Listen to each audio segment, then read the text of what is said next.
comfortable at this point. Okay, it's recording. Great, thank you. No problem. So do you, so let's go back to CPAC, some of the questions. One of the questions is, do you have a certain amount of time? Like, is there a timing on this? I feel like ever since I've been in Chicago this third time, we've been talking about CPAC. I know. And that's quite frankly why the Progressive Caucus took up kind of moving it forward, because, civilian oversight is something that's truly important. So time, I mean, we wanted to introduce it last month. We're hoping we can't move forward if it's not, on the committee. And so we're working to do that. The committee chair said they wanted to give the mayor a chance to present something, and we've been moving forward regardless on what we feel is correct. And like I said, we've come together, I think, on a very strong proposal, and that's where we are. Let me ask you this. We've got 38,000 members and counting. We'll probably end up getting more. We've got a significant amount of citywide voters in the Indivisible Alliance. What can we do to put the pressure on the situation to get this done? So I think once we make the announcement, which is coming really soon, literally we've had both teams working on kind of the legal leads, really fine tuning the ordinance that's combined with both organizations. And we're meeting about it tomorrow. And I think once that happens, once that announcement of us moving forward, I think everyone should, get behind it so that we can move civilian oversight forward. I see somebody said, will a mayor's proposal preempt the joint proposal from the two community coalitions? I'm pretty positive that the mayor's proposal will not be as strong as, both coalitions. And that's why we all need to be together on this. And we need to, convince the mayor that this proposal is the strongest proposal, is the best moving forward. More importantly, we've got to convince 34 city councilmen, because of what we are asking for. We need more than a majority vote. We need 35 members of city council to vote affirmatively on this. And so we can't do that without being together. And that's why it was really important for me as a leader of Progressive Caucus, encouraging both organizations to come together. And honestly, I think we have a stronger proposal, and that will be, shortly forthcoming. And we hope to move that forward. And once we do, your support will be important on that. Okay. So I think that the question that I see here is, can you explain why you've not come out specifically for CPAC? Is there something about the original ordinance? So, I'm the head of the Progressive Caucus. The caucus is split down the middle on CPAC and GAPA. And that's why, I've always said that does it really matter what it's called, as long as we have strong civilian oversight. And I think people have put, their kind of allegiances aside to make sure that happens. As long as we've had that split, there's no way that we would have any civilian oversight. And so I felt it was important that I not, have one position over the other, but that we, my leadership, I think, was important in saying we need to come together. And if we don't come together, we won't have strong civilian oversight. If we do, we can. And that's where we are, quite frankly. Will there be any documentation of the ordinance that we can access to? Sure. We will be making it public, because again, we will need the support. We will still need, organizational and, a groundswell of support from from people. And so, just like you said, you've got so many members, we're relying on everyone to use kind of their organizational might to, work this. And I've always said that, we can't spend time saying what this person is doing or that organization or that, we all have a part to play. And while you guys are organizing on the ground, we'll be organizing our colleagues to make sure we can push this forward and have some substantive oversight. And that's kind of the path forward. We've come together. We will share strong talking points. As you know, these ordinances are very detailed, but people should understand the gist of it, and again, it'll be a strong commission with policy, last decision making by the commission. There'll be a number of things I think that people will be happy with. There'll be some that people won't be, but I think it's important to get this moving.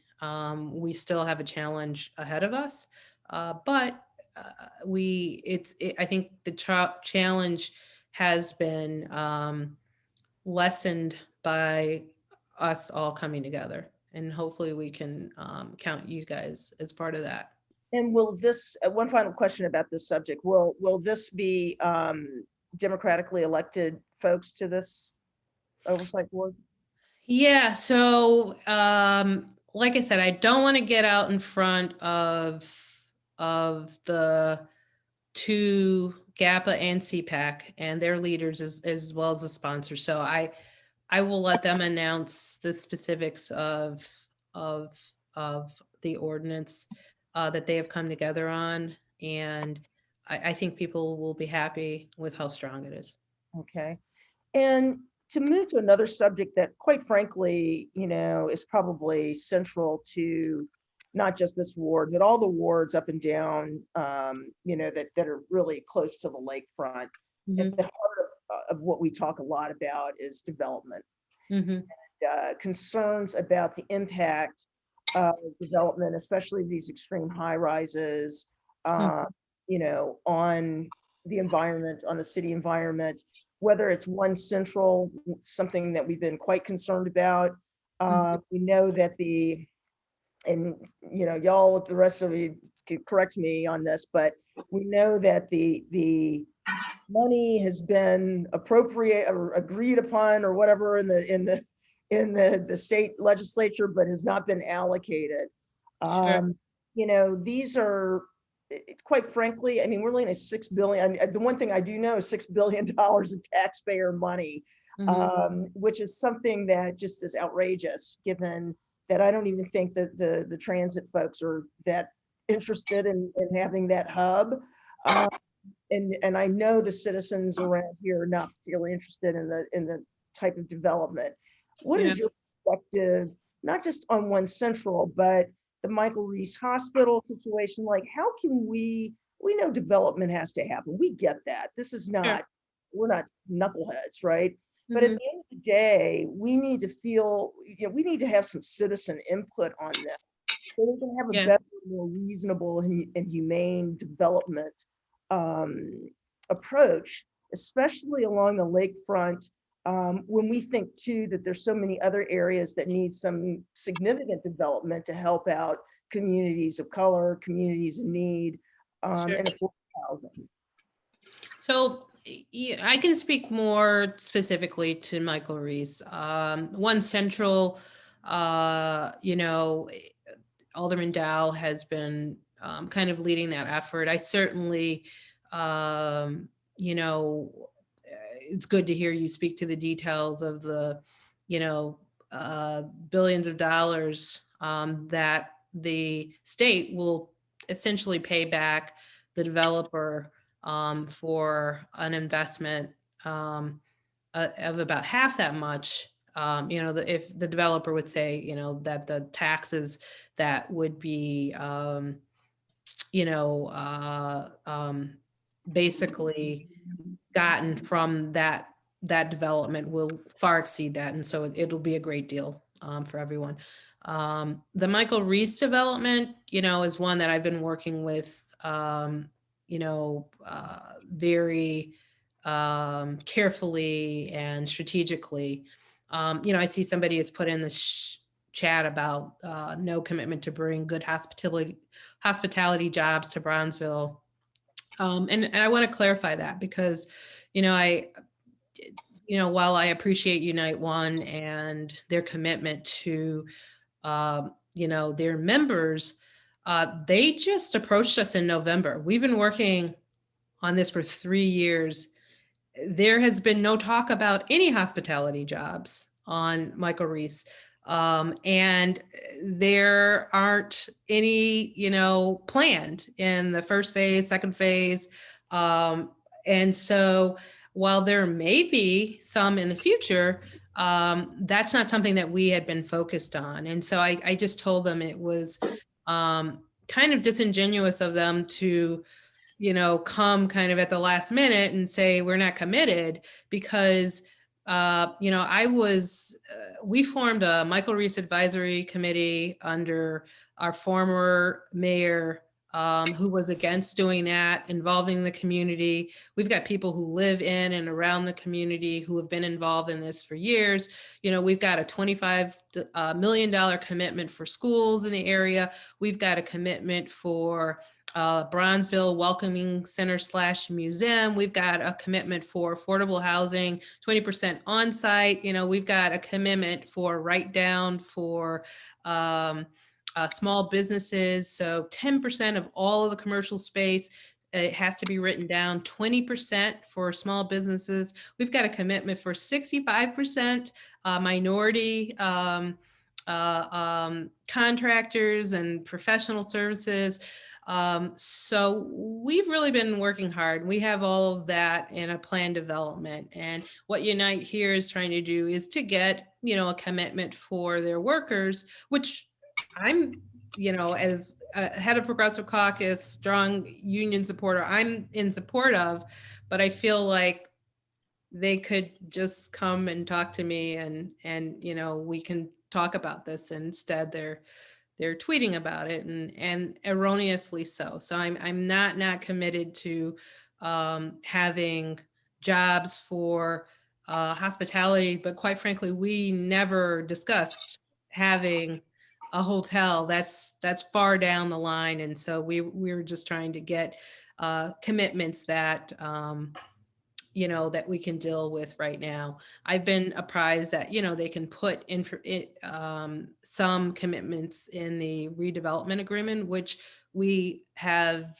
just begun to talk about. And certainly if we can provide that type of security for workers, we're happy to do that. So I just want to level set there.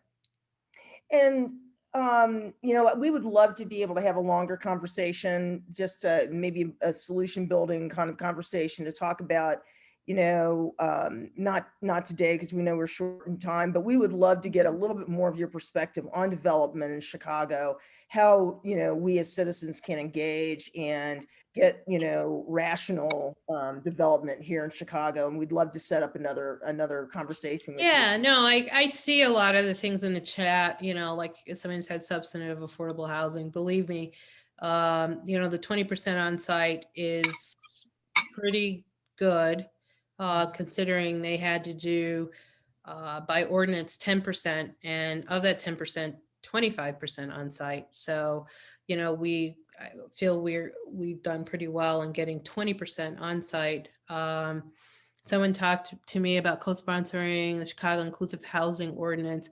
I'm not sure. I'm pretty progressive on housing issues, so I'm sure I'll be involved in that.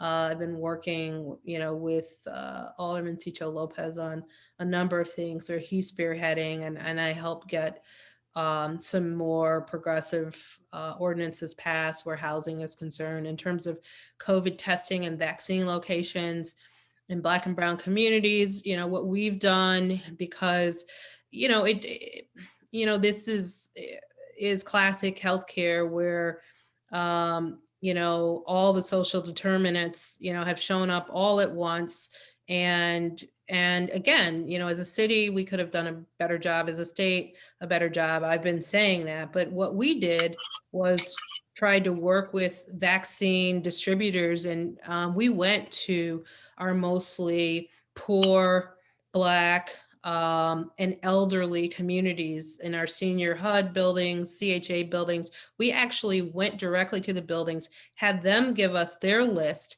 and then had them vaccinated, because all of the sites, people from, gosh, outside the city were coming, outside the state, and it wasn't disproportionately, it was disproportionately those who weren't impacted by COVID. So, we've tried to mitigate a lot of the hurdles to access by going directly to those people who we feel need it the most, and connecting them to the vaccines.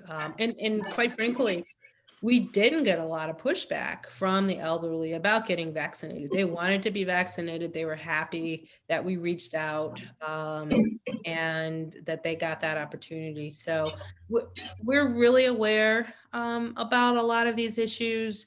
They're hard to fight in a silo sometimes, because the state operates, the city operates, and then while aldermen are considered part of the city, we're really two different branches of government. I mean, there's kind of an administrative government, and then we're pushing policy. But when it comes to quick distributing anything, it's hard, which is one of the reasons I voted against kind of spending CARES Act money in an executive order fashion, because generally, when you're trying to distribute things quickly, you fall back on tradition, and tradition tends not to um, get to those folks who need it the most. And so you have to think outside the box.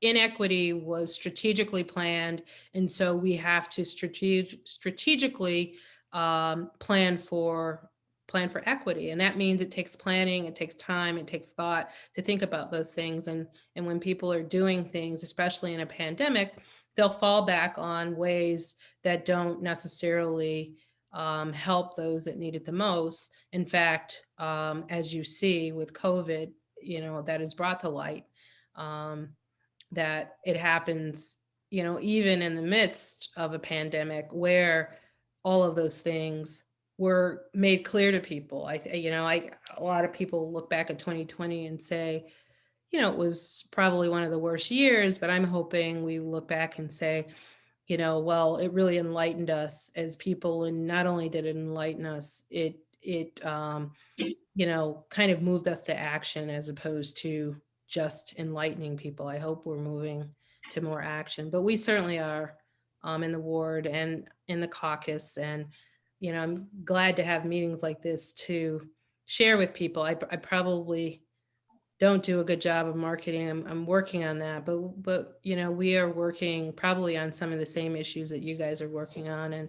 And I appreciate, Ms. Tucker, um, your question about how can we be helpful. I think you have a role to play, and we certainly have a role to play, and I think they're interchangeable. Sometimes you are taking the lead on issues and policy that we can then enact, and other times, we're taking the lead on policy where you can help us push, from your perspective, from the outside. So, I hope we can continue to work together. But immediately on civilian oversight, I know CPAC folks are very passionate, and we appreciate that passion because it's gotten us to where we are.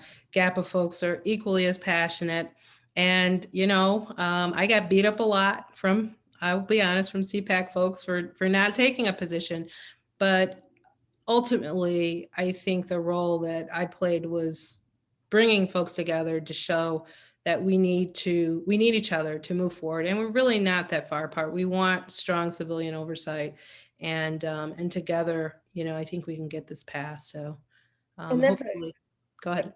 Great segue too. I know we're running out of time, and I think what we would love to be able to do is figure out how can we best engage with you in your office so that we can have more meetings like this, Mhm. perhaps a little bit longer, just to have these conversations to kind of Yeah, provide you with ideas. You never know, I mean, the more ideas, the better. I come from a marketing background, so right. innovation and creativity come from a diversity of ideas and So people together. a couple ways. I mean, I know you guys have been patiently trying to get in touch with me, and I appreciate that. A couple things happened in our office. One, I had a death in the family that took me out. My father passed away, so I got behind in ways that I normally don't, and no apologies. It just happens, and you've got to answer, when life calls. And then we hired two new people at the time. So just kind of getting folks up to speed. But a couple of ways. One, stay in touch with Prentice and AK in our office, who will be dealing mainly with policy. And also, we have in your respective areas, I know people are coming from different ways, but we have these advisory councils that you should also get involved with as well. So we've got six, and what we're trying to do is empower the community to really, have more input locally. All politics is local, but most people, really are concerned about their particular communities. So if you live in the South Loop, there may be specific issues that you have. If you live in Hyde Park, or if you live in Bronzeville, or if you live, in any of the kind of community areas, we're forming six different ones, and those are ways that you can, get involved on kind of a local level. And then we also we're just starting this, but the chairs of the committees, the subcommittees that we formed, we also get together with them on a larger basis. So, the six subcommittees are from, Hyde Park, Kenwood, Grand Boulevard, Douglas, uh, South Loop, and North Kenwood, Oakland. And so we get all of those communities together, and they talk about kind of the different issues from those perspectives. And it's good to kind of see everyone together. So that's another way that you can be more involved. But I'm happy to, kind of on a quarterly basis, set up a meeting so that we can talk. And then, why don't we get ahead of it? Send us an email and we'll set up the next one so We're that we working can on that get on you the in. machine, but I want to make Okay. sure before you end the call, do you want to mention anything about the ordinance and Janetta Young ordinance you introduced, or Mercy? Yeah, I think well, yeah, we're working on a lot. You may have heard about that we, introduced the ordinance in honor of Anjanette Young. The mayor came out with kind of an executive order, but while we appreciate that input, we feel that an executive order kind of is just that. It serves as a whim of who's ever, in charge, and we want to have something more substantive, more sustainable, and more rigorous. And so we're going to continue, on with that ordinance. Mercy Hospital, we've been working, to save Mercy Hospital. Trinity, which owns Mercy, is really not a good actor, I've found out. And they're $1 billion company. They own like 4 different hospitals in the state of Illinois. This is the only one that deals with the most vulnerable, that deals with charity care in the Black and Brown community, and also Asian community. It serves, and part of Bridgeport too. So it's pretty diverse, but their hospital that serves, the most vulnerable people, and that's the one they decide to close in the middle of a pandemic. Long story short, now with all the pressure that we've put around them, especially, I think they thought that they were going to get some kind of windfall from the land, which is in a very desirable area. But, I let it be known that, it's in a planned development. I'm not changing that. That plan development says that there needs to be a hospital there, and that's what's going to be there. And so now I think they're willing to sell for $1, including the land. but they're trying to do kind of a backroom deal with another company out of Michigan that wasn't vetted. We're trying to appeal to the governor to kind of stop that deal. Because while we don't know about them, they could be the best thing since sliced bread. We don't want to send the message that, anybody can manage Michael Reese. I mean, not Michael Reese, Mercy. But we want the best managers. We know that there are other folks that are interested. And so we want to vet them all and then, really kind of hand Mercy over to an entity that will do kind of what the Sisters of Mercy did when they managed it. I mean, they really managed it well. It had a good, credible, reputation, and kind of get it back to its glory days. So, we've been working hard, really on the inside to fight that battle with the community at our side, really. But again, everybody playing their part. We've been, going to the board, the what is it called? The FSRB, the Facilities Service and Review something board, Illinois Hospital Service and Review Board, and making sure that they know, where we stand on this, talking to the governor, making sure, that we're kind of all on the same page. But yeah, so we've been working on a number of fronts, but appreciate that you guys are working hard similarly. And you're right, we need to stay coordinated, and so that each other knows what we're doing, and so that we can support each other. Definitely. And we'll follow up, Princess, we'll follow up with you to get more information about the advisory committees and some of the other items that you've been talking about tonight, so that we can share it with the membership and also share it with the larger Indivisible Chicago Alliance. Because we've definitely learned a lot over the years in terms of community organizing and how to do it well and efficiently. So we can be definitely a powerful tool to get some of these items and put the pressure on some of your colleagues.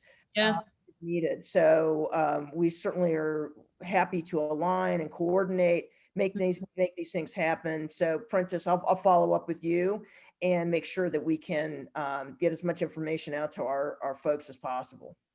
Right. Sounds good. Well, we appreciate you guys, and I would just appreciate if you ever have questions or concerns.